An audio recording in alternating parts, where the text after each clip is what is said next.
மவுத் வந்து அடிக்கடி ட்ரை ஆகிட்டு இருக்கிற மாதிரி இருக்கா, உணர்ந்து போகுதா, அப்போ இந்த பதிவு உங்களுக்கானது.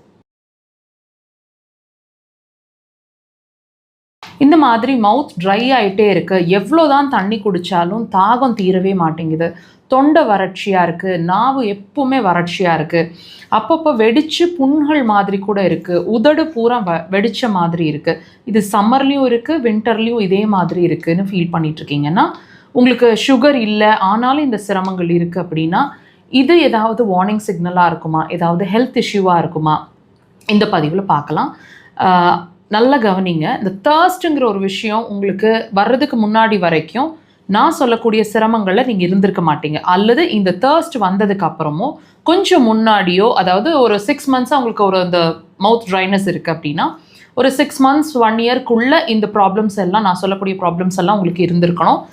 கண்டிப்பாக ஸ்வீட் கிரேவிங்ஸ் அப்படிங்கிற ஒரு விஷயம் நிறையா இருந்திருக்கணும். பசி சரியில்லாமலோ பசி அதிகமாகவோ குறைவாகவோ இருந்திருக்கணும். ஃபுட்டு வந்து டேஸ்ட்டாகவே இல்லை, சாப்பாடு டேஸ்ட்டே தெரிய மாட்டேங்குது, சாப்பாடு மண் மாதிரியே இருக்குது, ஏதோ டைமுக்கு சாப்பிட்டுட்ருக்கேன், ரொம்ப பசி தெரியல, ஃபோர்ஸ்ஃபுல்லாக நானே சாப்பிட்றேன், டைமுக்கு சாப்பிட்ணுங்கிற மாதிரி சாப்பிட்றேன், அல்லது அதிகமாக பசிக்குது, அடிக்கடி பசிச்சுட்டே இருக்கிற மாதிரி இருக்குது, சாப்பிட்டுட்டே இருக்கணும் போல் அப்படி ஒரு ஃபீலிங் இருந்துகிட்டே இருக்குது.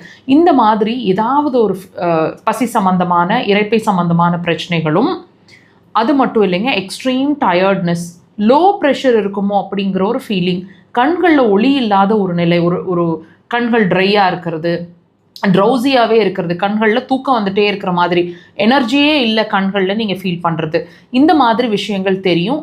திடீர்னு ஒபீஸ் ஆகிற மாதிரி இருக்கும், சிலர் வந்து மெலிஞ்சு போகிற மாதிரி ஒரு உணர்வு இருக்கும். பெண்களாக இருந்தால் வெள்ளைப்படுறது நிறைய தெரிஞ்சுட்டே இருக்கும். தயவு செய்து இது எல்லாத்தையுமே வாட்ச் பண்ணுங்கள். இதுக்கும் உங்களோட மவுத் ட்ரைனஸ்க்கும் சம்மந்தம் இருக்குது. நாங்கள் சொல்லிட்டு இருக்கிற மாதிரி ஒவ்வொரு பதிவுலையும் உங்களுக்கு ஒரு கிளாரிட்டி கொடுத்துட்ருக்கிற மாதிரி இந்த மவுத் ட்ரைனஸும் உங்களோட ஒரு ஹெல்த் இஷ்யூ தான் அப்படிங்கிறத நீங்கள் அண்டர்ஸ்டாண்ட் பண்ணிக்கோங்க. நம்ம பாடி எந்த விஷயத்தையும் திரும்ப திரும்ப உணர்த்துது அப்படின்னா அது ஏதோ ஒரு விஷயத்தை நம்மளுக்கு கன்வே பண்ண முயற்சி பண்ணுதுன்னு அர்த்தம். அந்த வகையில் இந்த மவுத் ட்ரைனஸும் உங்களோட ஹெல்த் இஷ்யூ தான். தயவு செய்து அண்டர்ஸ்டாண்ட் பண்ணிக்கோங்க.